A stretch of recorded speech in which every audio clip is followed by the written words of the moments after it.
Hello good evening students, welcome to the channel railway exams KGS.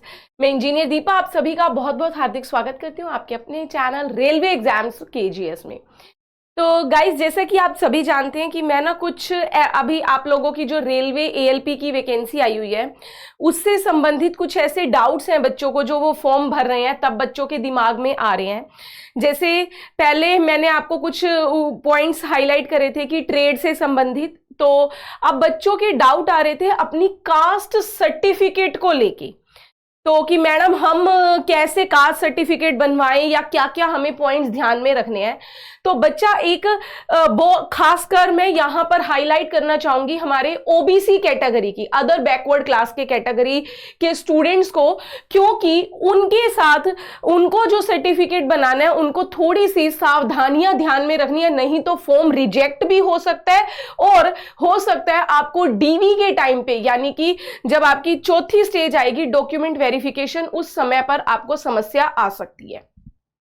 वो क्या points आपको मद्देनजर रखने हैं जो हम यहां पर डिस्कस करेंगे। पहले तो आपने देखा होगा एक आता है एनसीएल सर्टिफिकेट। एनसीएल सर्टिफिकेट यानी कि नॉन क्रीमी लेयर सर्टिफिकेट। तो क्या है ये भाई?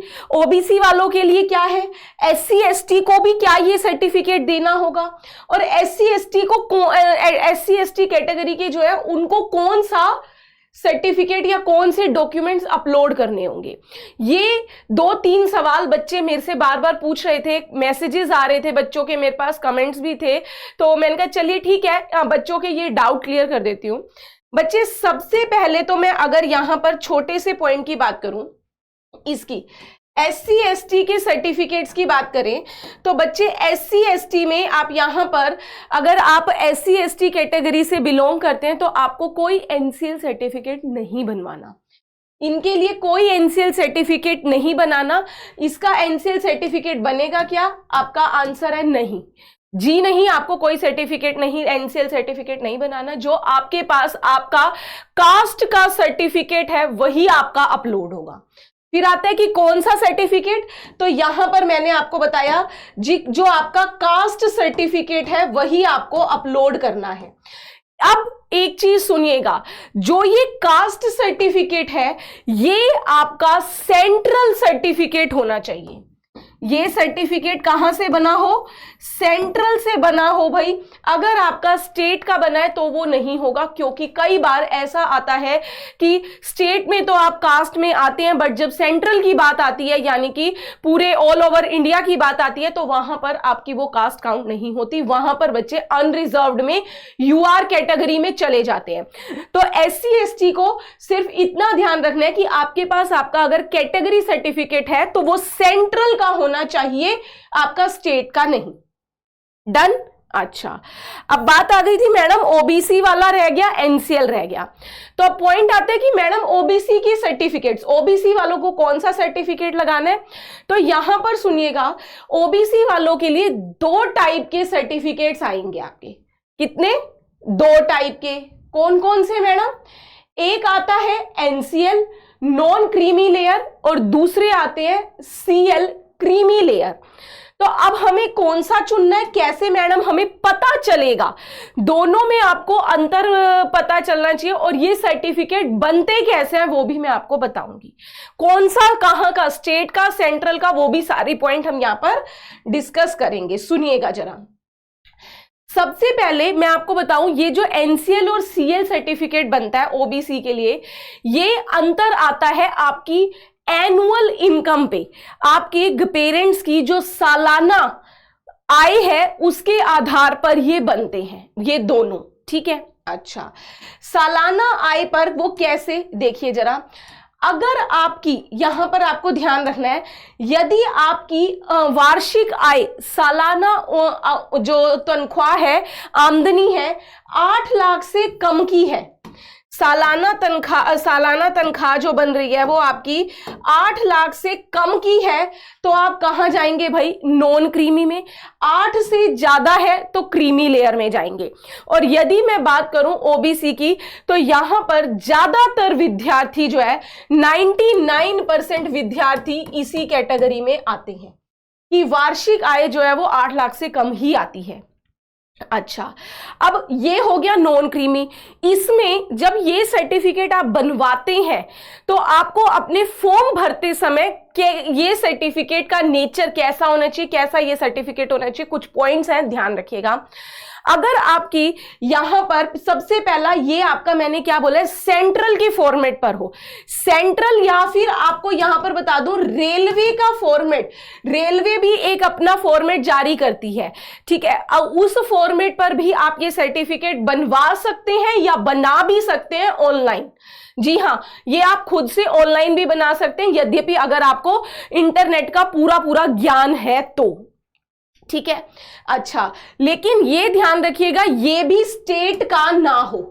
क्या बोला, स्टेट का ना हो, क्योंकि अगर आपने, कई बार क्या हुआ कि आप स्टेट में तो आते हैं एनसीएल में, अगर सेंट्रल में नहीं आते हैं तो वहां पर आपके लिए गड़बड़ हो जाएगी, फॉर्म रिजेक्ट भी हो सकता है, यहां पर फॉर्म रिजेक्ट भी हो सकता है, और दूसरा डीवी में भी आपको समस्या आएगी। ये मैंने बोला था कि ध्यान रखिएगा, नहीं तो फॉर्म रिजेक्शन की समस्या आएगी। तो स्टेट का नहीं होना चाहिए, किसका होना चाहिए, या तो रेलवे के फॉर्मेट पर हो या फिर सेंट्रल का हो, ठीक है।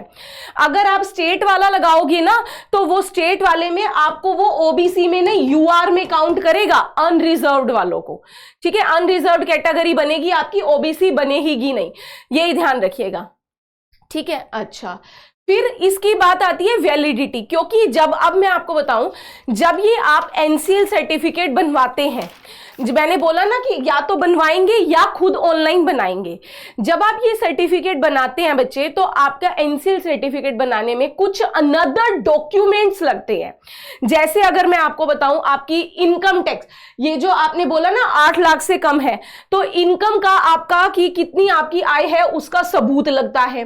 दूसरा, आपका ये ओबीसी होने का प्रमाण पत्र, जो ओबीसी का सर्टिफिकेट है, वो भी लगेगा। और तीसरा आपको बताऊं, जो आपका रेजिडेंटल प्रूफ है वो भी लगता है, ठीक है। 3 चीजें मेन है जो लगते हैं, एक तो आपका आवासीय प्रमाण पत्र, दूसरा आपका कास्ट सर्टिफिकेट, और तीसरा आपका कौन सा, इनकम का प्रूफ कि हां आपकी आमदनी 8 लाख से कम है। ये तीनों लगते हैं एनसीएल सर्टिफिकेट बनाने के लिए, ओके। जब ये तीनों आप सर्टिफिकेट बनाते हैं, ये तीनों लगा के एनसीएल का सर्टिफिकेट बनाएंगे, तो उसकी वैलिडिटी 1 साल से ज्यादा पुरानी नहीं होनी चाहिए। यहां पर 2 चीजें ध्यान रखिएगा। जब अभी आप अपना फॉर्म भरने जा रहे हैं, तो जब आप फॉर्म भर रहे हो, जैसे फरवरी में आप फॉर्म भर रहे हैं, तो भाई अगर आपका सर्टिफिकेट जो है ये एनसीएल सर्टिफिकेट दिसंबर जनवरी तक का बना हुआ है तो चलेगा।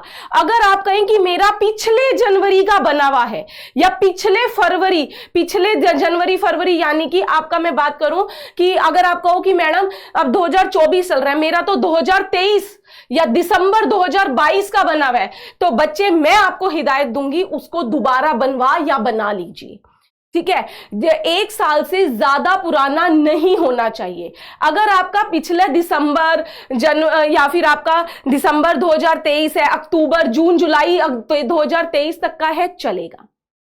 एक चीज और सुनिए, अगर जून जुलाई 2023 का है, तो जब आप डीवी के लिए जाएंगे ना, डॉक्यूमेंट वेरिफिकेशन के लिए, क्योंकि ये आपका जो एएलपी का सिलेक्शन है वो आपका लास्ट, जो फाइनल सिलेक्शन, जो आपकी 4थी स्टेज है डीवी की, वो आते आते इस साल का अंत आ जाएगा, लास्ट आ जाएगा। पहले ही हिदायत दे दूं कि जब आप डॉक्यूमेंट वेरिफिकेशन के लिए जाएंगे, तब भी ये सर्टिफिकेट आप करंट का सर्टिफिकेट बनवाकर या बनाकर लेकर जाइएगा, नहीं तो फिर वहां पर भी इशू क्रिएट करता है कि क्यों। ये पता है किस लिए बोल रही हूं, इसका भी रीजन है, मैंने अभी बताया। एनसीएल का सर्टिफिकेट बनाने में आपका आय, आमदनी का सबूत लगता है, तो आमदनी का, भाई आमदनी इंसान की कभी भी बढ़ घट सकती है, ठीक है। हो सकता है भाई कोई लॉटरी लग जाए, मतलब जो भी है, आमदनी आपकी घट बढ़ सकती है, इसीलिए वो ये मांगता है कि आपका जो ये एनसीएल सर्टिफिकेट है ज्यादा पुराना नहीं होना चाहिए, ठीक है। ये सारी बातें डॉक्यूमेंट से संबंधित आपको ध्यान में रखनी है। और गाइज आपको बता दूं कि जो बच्चे ना, बहुत से बच्चे प्रीवियस वीडियोस में बैच के लिए परेशान हो रहे थे, तो आपका रेलवे का ALP और टेक्नीशियन का बैच आ चुका है हमारी ऑफिशियल ऐप के ऊपर, जो कि आपको पूरा हिंदी मीडियम में मिलेगा। लाइव क्लासेस रहेंगी, CBT 1 प्लस CBT 2 दोनों का कंप्लीट बैच आपको मिल रहा है। ट्रेड वगैरह आपको, सारी ट्रेड आपको यहां पर कवर अप करवाई जाएंगी, और जो नॉन टेक पोर्शन है वो तो है ही है, ठीक है। और फीस भाई बहुत ज्यादा नहीं है, आप देख सकते हैं, शायद मैं ये कहूंगी कि पूरी एडटेक में सबसे कम है। और 20 फरवरी से आपका बैच जो है वो स्टार्ट हो जाएगा, ठीक है। जिसने एनरोल कर लिया अच्छी बात है, नहीं तो अभी से रजिस्ट्रेशन स्टार्ट कर दीजिए। चलिए फिर, तो आज के लिए अभी इतना ही रखते हैं। अब मिलेंगे आपसे नेक्स्ट वीडियो में एक इंपॉर्टेंट इंफॉर्मेशन के साथ। Thank you for watching.